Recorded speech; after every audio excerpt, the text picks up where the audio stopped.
I'm not going to give a very long introduction. I think probably everyone knows who this is, maybe. Thank you very much, Dominic Cummings.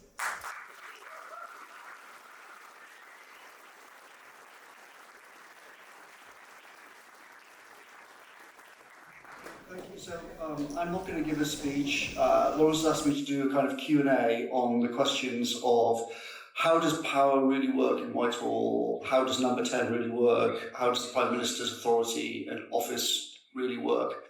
Why does it seem like so much,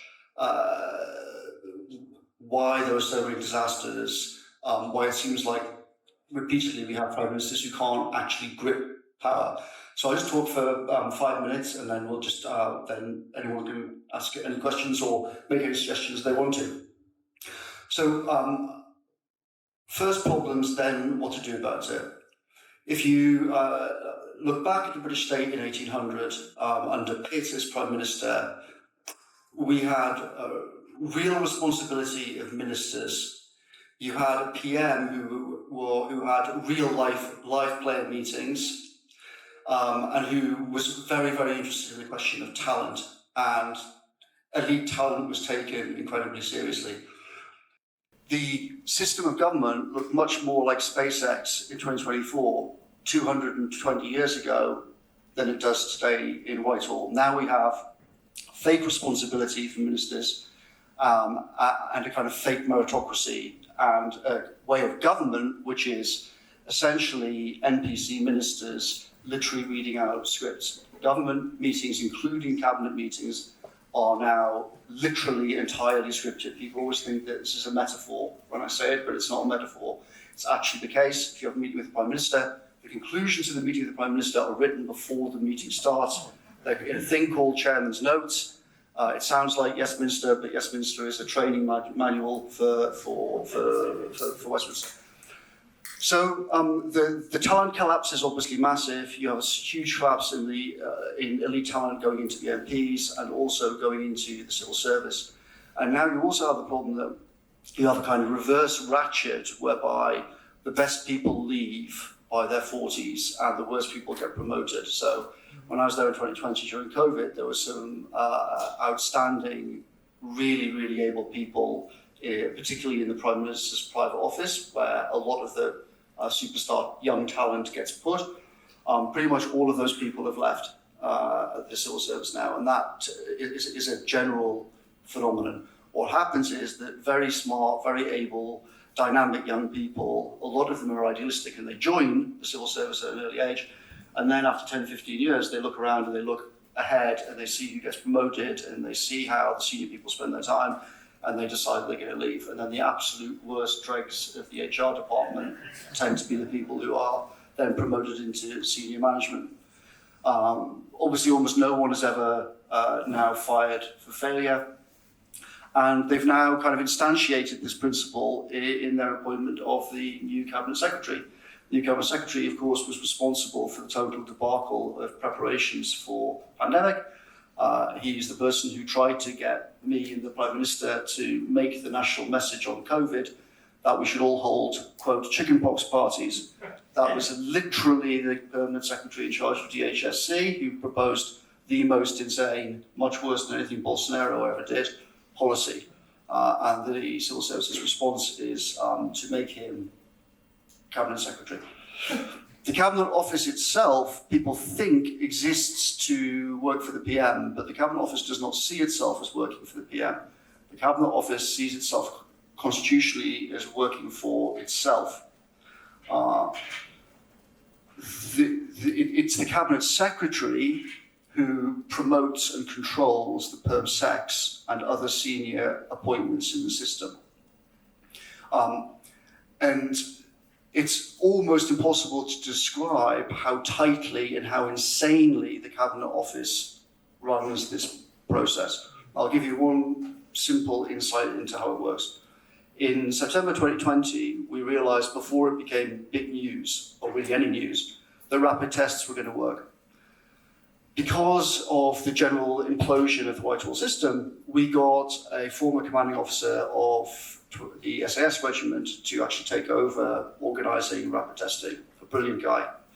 Of course, The Cabinet Office then said that he had to use all the normal HR and all the normal procurement and all the normal everything in terms of building his team. So of course the SAS guy says, well, it's going to take me the usual Whitehall period of time, then it's going to take 6-12 months. So even when the Cabinet Office is staring at thousands of people dying in weeks, it will always prioritise maintaining the existing HR, existing financial systems, existing procurement, existing everything. So if that's true, when they know that thousands of people are going to die in a few weeks, they did the same thing on PPE, tried to do the same thing on PPE in the spring. If we listened to them then there would have been no PPE for the NHS in April. So it's important to remember, if they'll do that when they literally know thousands of people are about to die, imagine what it's like now for Labour ministers in any kind of normal time, when they say this is urgent. Now, at the time, the only way around that problem was I had to get the 5 top officials in the country into the cabinet room and say to them, if the SAS dude doesn't tell me tomorrow morning that this has changed, I'm going to get the Prime Minister to fire all 5 of you immediately. And that was literally the only thing that would actually make them change their behaviour.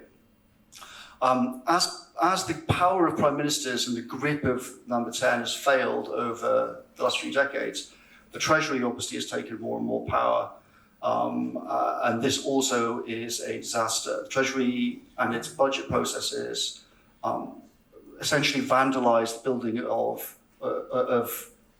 crucial capabilities, and they make any kind of long-term budgeting essentially completely impossible.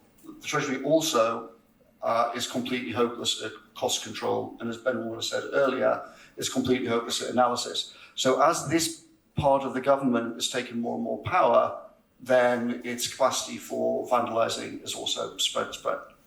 So what to do about it? Leave aside the kind of blue skies if you want to completely radically remake the state, pass loads of primary legislation. I'll leave that scenario aside for the moment. Here's a more practical way of approaching it. Number one, the Prime Minister's office has to take actual power for performance management of permanent secretaries and for other senior civil servants.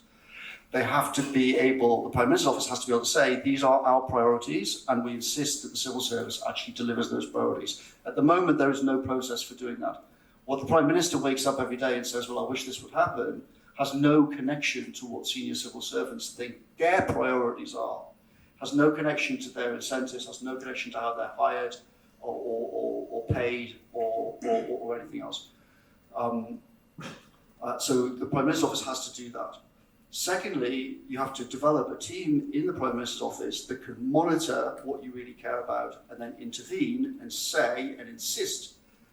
The Prime Minister insists that the following people clearly can't do their job and these people have to be therefore replaced.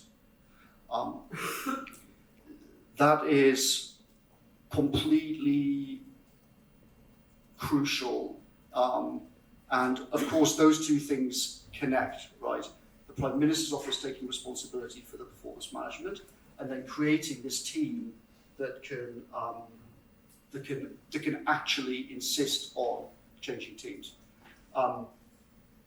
You have to shift from the current closed caste system where almost everybody promoted to senior positions comes internally, and you have to shift to open by default appointments, so that instead of everything being promoted from inside the system, the default mode for the system shifts to we're going to bring people in from outside. And the fourth thing is we need a Prime Minister who, as William Pitt did, fighting Napoleon in 1800, reminded everyone that he was First Lord of the Treasury, and the Treasury was put in its box. The power of the Treasury needs to be broken up. If you do all 4 of these things, then you can actually be a number 10 where the government largely controls the government. And it's important to note, all of these things can be done without any primary legislation. A lot of the arguments you see now with Doge and Trump and whatnot, where people are challenging a lot of things in the courts, and there's lots of arguments about can the president really do this, etc. In many, many ways, Trump's powers to control the system are much inferior to British Prime Ministers, which are actually vast in all sorts of ways, both formal and informal. But this, I think, therefore points to, this is the last thing I'll say, points to the heart of the question, right? Starmer could wake up and do these 4 things tomorrow. We started doing all of these 4 things in 2020, which is one of the reasons why there was such a huge media backlash, because the system obviously rightly saw these changes as existential to its power. So they briefed the media, this is a fascist takeover, the vote leave people are insane, maniacs, etc., etc. But we started doing this in 2020. You don't need primary legislation to do it. The core of the issue in the British state for decades, really since Thatcher, has been that the key people in number 10 have not wanted actually to govern. They see government largely as theatre. They see it as an NPC phenomenon. The ministers walk up Downing Street, they nod, they smile at the cameras pretend that the cabinet is the meeting that decides things. But the cabinet is complete theatre now. It almost never has any actual power over anything. I didn't even attend cabinet once in 2020, that's how completely irrelevant it was. But the ministers are happy with the system of it being a fake. And the officials, of course, are happy with the system being fake, because it means that they get on with the true business of actually running the government. So both sides of the system have been happy over the last 30 years or so. And that's why people keep asking more questions about the Tories. The Tory MPs for 14 years didn't want to be live players. They were happy in their NPC role, reading out the bullet point scripts. So that goes to the real question. Unless we find, this ultimately has only a political solution. You can come up with plans about how to change how number 10 works. Lots of these problems are not very complicated to sort out.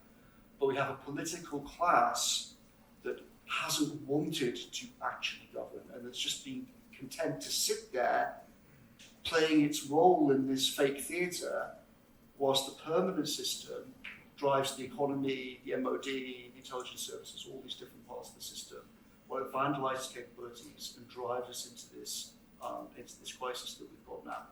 Okay, I'll stop there.